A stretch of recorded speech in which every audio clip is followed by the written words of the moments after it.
The great delusion of our age is that man can live by bread alone, that human nature can be perfected through material progress, and that society can flourish without reference to any order higher than itself.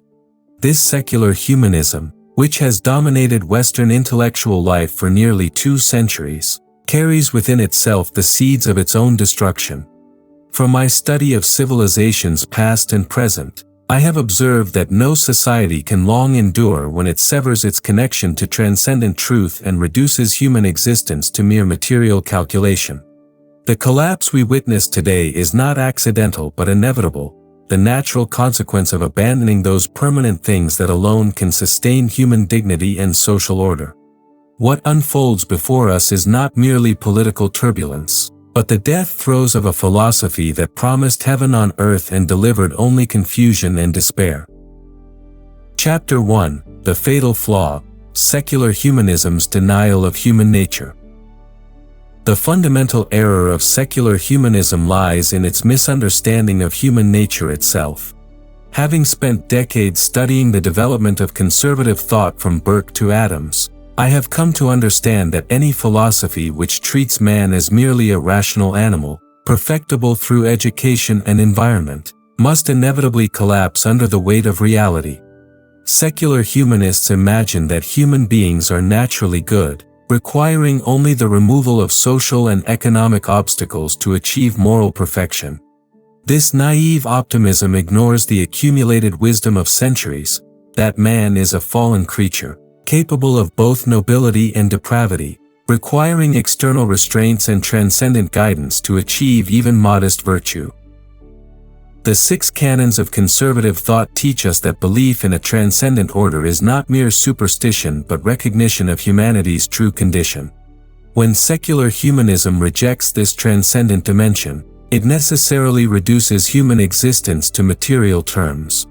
Man becomes nothing more than a sophisticated animal, his highest aspirations mere chemical reactions, his moral intuitions evolutionary accidents. Such a philosophy cannot long inspire devotion or sacrifice, for why should a creature struggle for nobility if nobility itself is meaningless? Consider the practical consequences of this reductionism.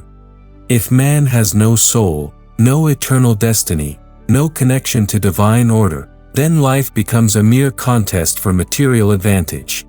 The secular humanist may speak of human dignity, but on what foundation does such dignity rest if man is merely a cosmic accident? The very values the secular humanist claims to defend, equality, justice, compassion, become arbitrary preferences without transcendent grounding. History demonstrates repeatedly that societies which embrace this materialist vision inevitably descend into nihilism and tyranny. The French Revolution, inspired by secular humanist ideals, devoured its own children in an orgy of violence.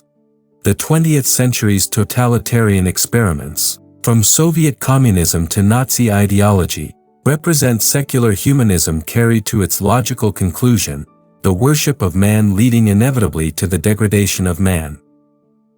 The moral imagination, that faculty by which we perceive right and wrong, beauty and ugliness, meaning and emptiness, withers in the sterile atmosphere of secular materialism. When transcendence is denied, the human spirit turns inward upon itself, becoming prey to every passing ideology and fashion. This is why secular humanist societies exhibit such remarkable instability.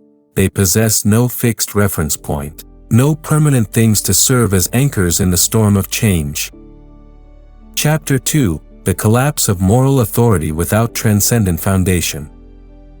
The inevitable consequence of secular humanism's denial of transcendent order is the complete collapse of moral authority. Having rejected divine law, natural law, and the wisdom of tradition, secular humanists find themselves in the impossible position of creating moral systems from nothing but human preference and social utility. This enterprise was doomed from its inception, for if morality is merely human construction, then it possesses no authority beyond human agreement, and human agreement is notoriously fickle and fragmented. During my years of study in Mecosta, Observing the decay of moral consensus in American society, I witnessed firsthand how the rejection of transcendent authority leads inexorably to moral relativism. When secular humanists proclaimed that God is dead and man must create his own values, they unleashed forces they could not control. For if values are human creations, then they can be unmade as easily as they are made. What one generation considers sacred, the next dismisses as prejudice. The moral imagination requires nourishment from sources higher than mere human reason. Great literature, sacred tradition, religious reverence, these provide the symbolic language through which moral truth is transmitted from generation to generation. Secular humanism, in its arrogant rationalism, dismisses these as superstition and seeks to replace them with abstract principles derived from pure reason. But the human heart cannot be fed on abstractions. It requires concrete symbols, living traditions, and transcendent purposes.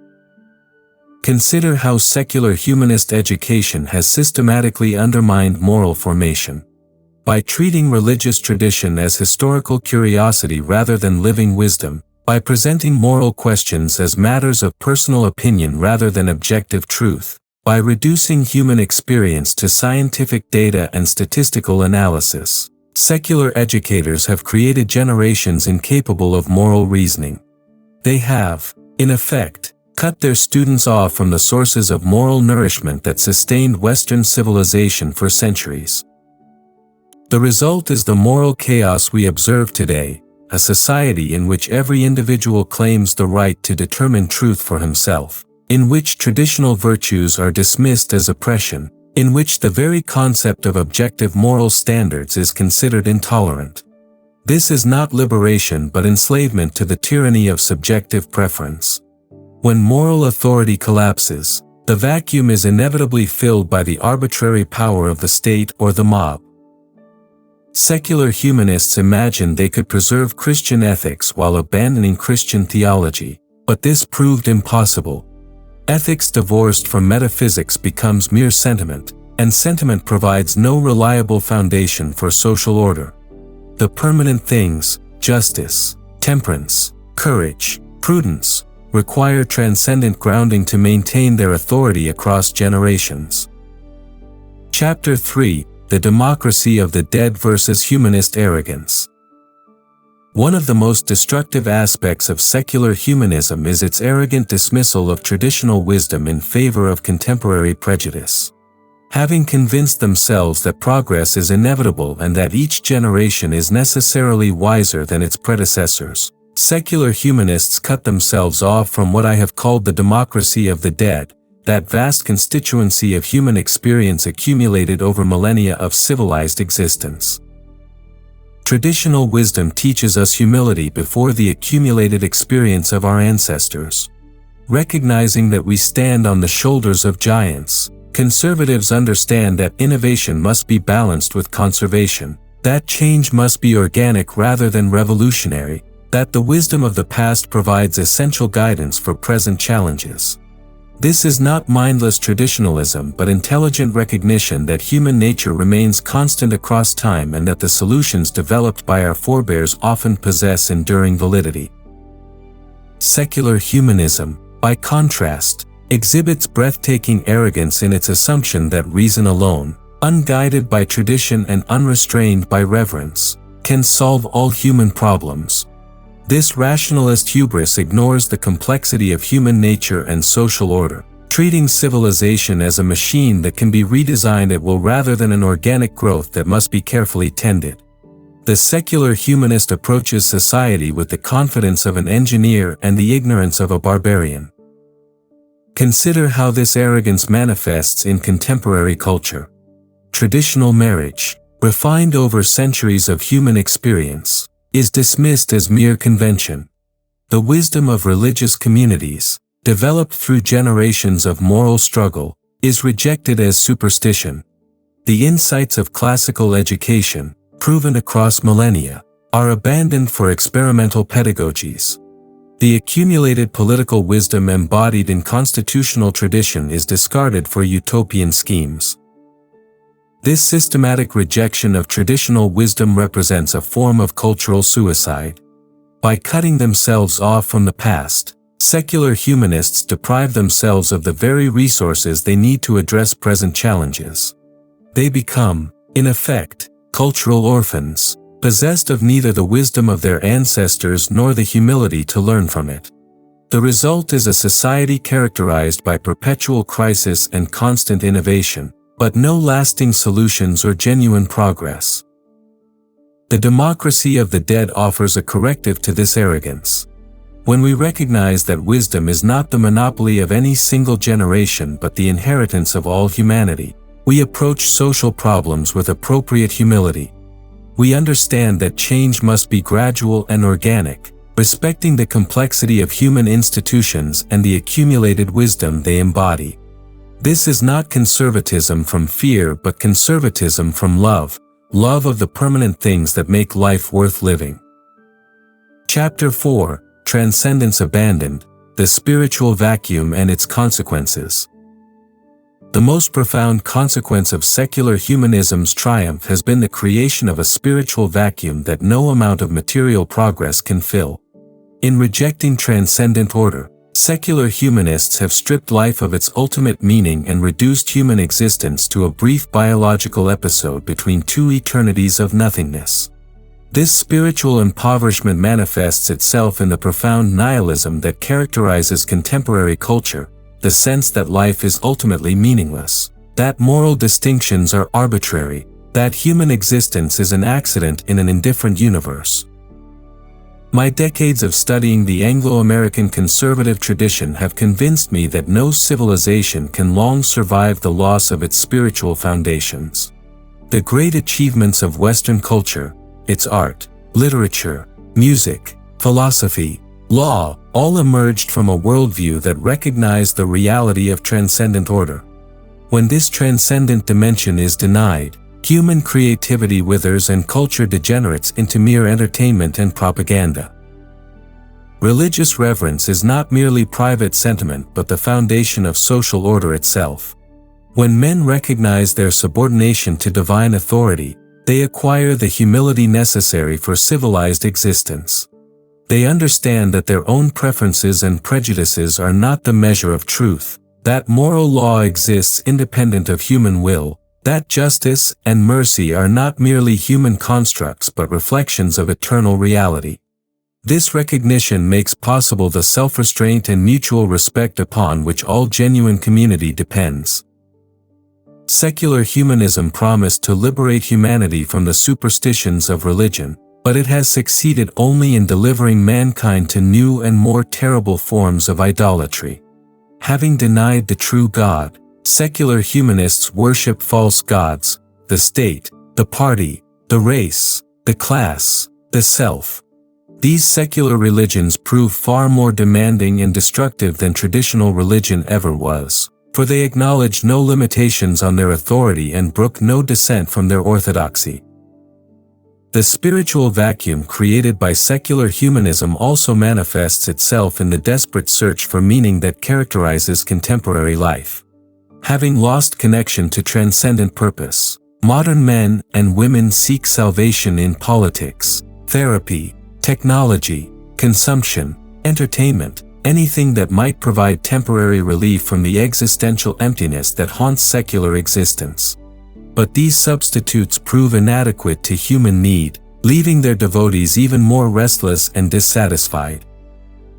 The permanent things, love, honor, duty, beauty, truth, acquire their authority from their connection to transcendent reality. When this connection is severed, they become mere personal preferences or social conventions, lacking the power to command genuine devotion or sacrifice. The result is a society of individuals pursuing private pleasure while civilization crumbles around them. Chapter 5, The Leveling Impulse, How Egalitarian Ideology Destroys Excellence. Perhaps nowhere is the destructive character of secular humanism more evident than in its relentless pursuit of equality, not equality before the law or equality of opportunity, but absolute equality of condition that denies the natural diversity of human talents, circumstances, and callings. This egalitarian impulse, rooted in the secular humanist denial of transcendent order, seeks to eliminate all forms of hierarchy and distinction, creating a leveled society in which excellence is impossible and mediocrity is mandatory.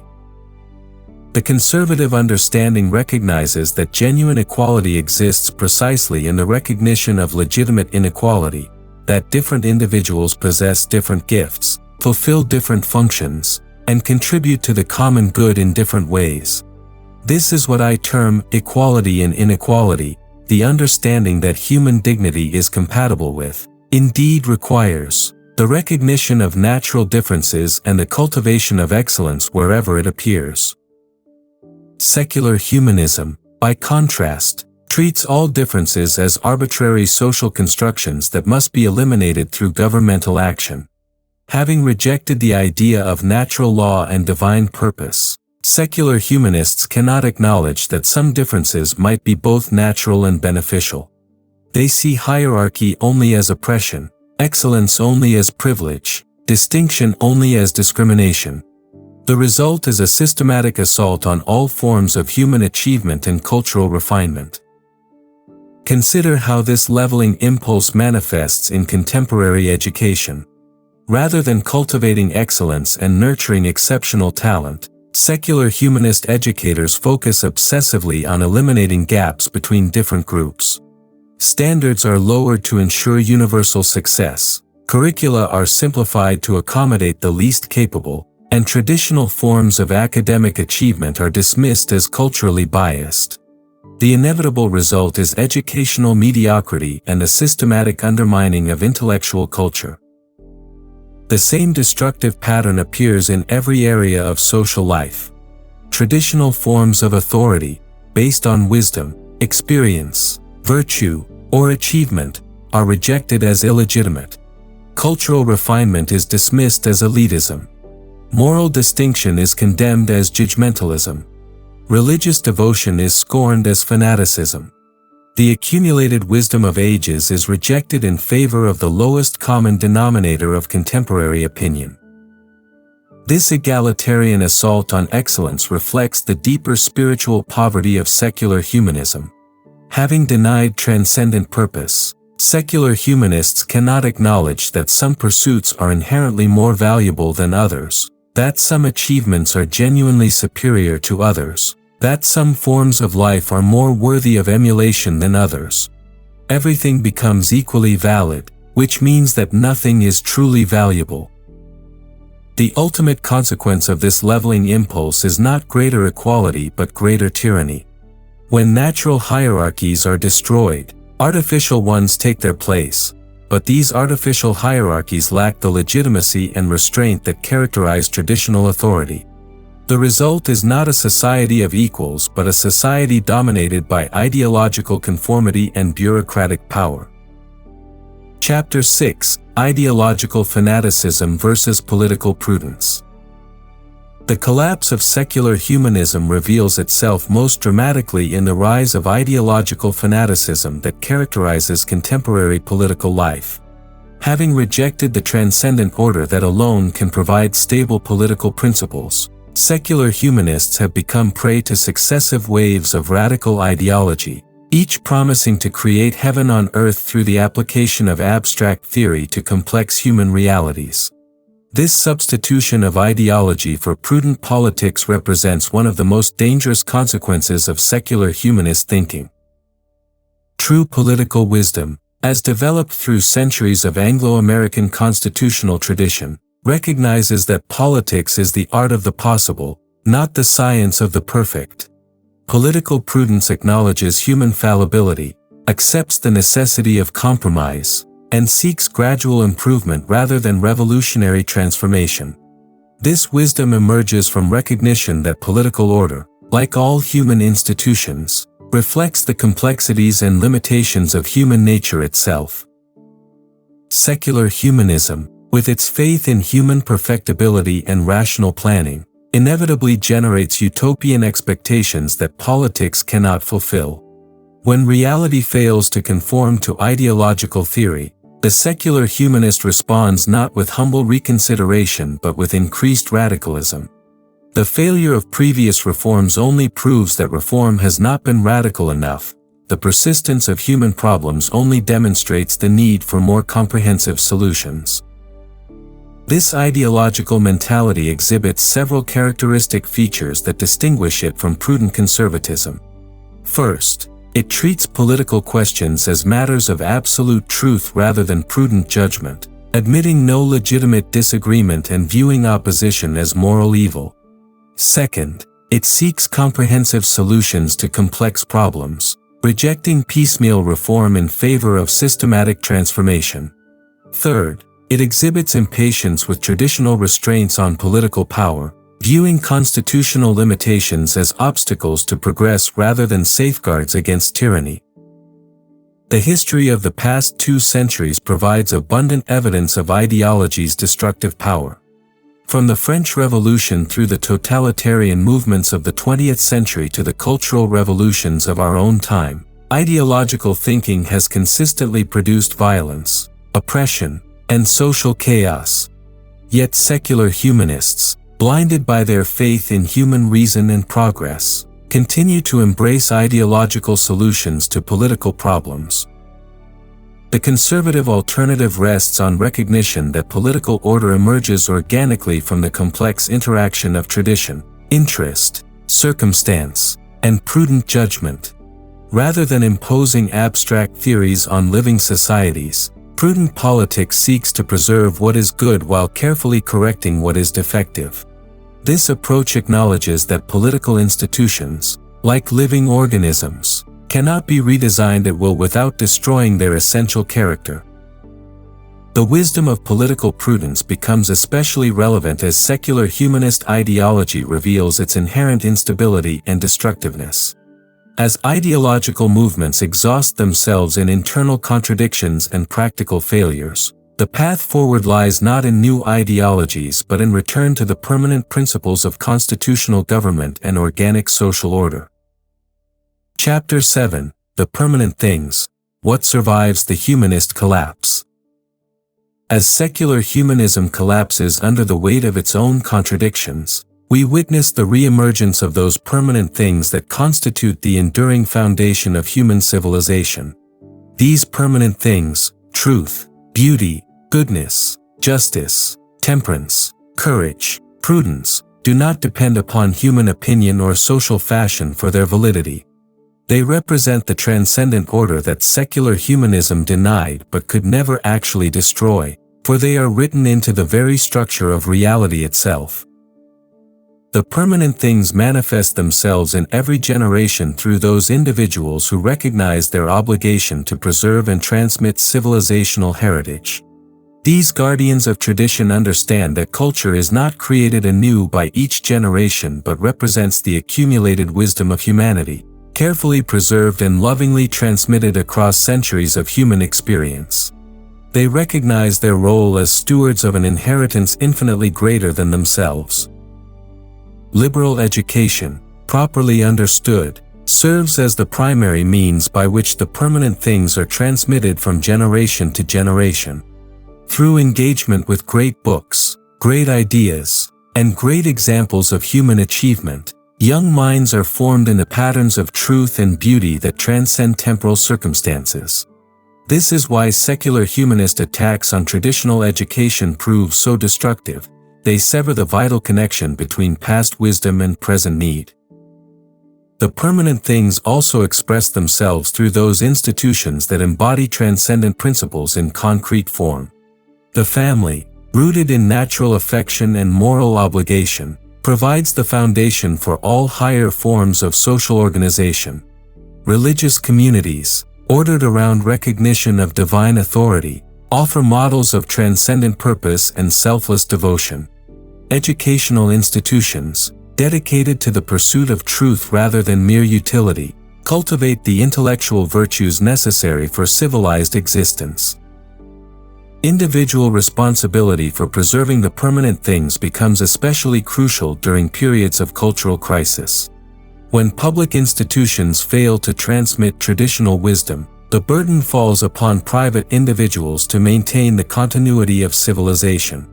This requires not merely passive resistance to cultural decay but active cultivation of virtue, beauty, and truth in one's own life and immediate community. The conservative mind recognizes that the permanent things possess inherent power to survive even the most determined assaults upon them. Truth has a way of reasserting itself despite systematic efforts at suppression. Beauty continues to move human hearts even when official culture promotes ugliness. Goodness inspires devotion even in ages that worship evil. This is the source of conservative hope, not optimism about human progress but confidence in the ultimate reality of transcendent order. As secular humanism exhausts itself in practical failures and spiritual emptiness, growing numbers of thoughtful individuals seek reconnection with the permanent things. This represents not retreat into nostalgia but advance toward wisdom, recognition that true progress consists not in abandoning the past but in recovering those eternal principles that alone can guide human flourishing. The future belongs not to ideological innovation but to the restoration of permanent things in new circumstances. Conclusion. The collapse of secular humanism, which I have predicted and now witness, is not cause for despair but for hope. This false philosophy, which promised to liberate humanity from the constraints of tradition and transcendence, has instead delivered mankind to new forms of bondage more terrible than any it sought to replace. Its failure vindicates the conservative understanding that human flourishing depends upon recognition of transcendent order, respect for traditional wisdom, and cultivation of those permanent things that alone make life worth living. As the debris of secular humanist civilization is swept away, the task before us is not to mourn what was false but to recover what is true, those eternal principles that have sustained human dignity through every crisis of history and will continue to do so long after contemporary fashions are forgotten.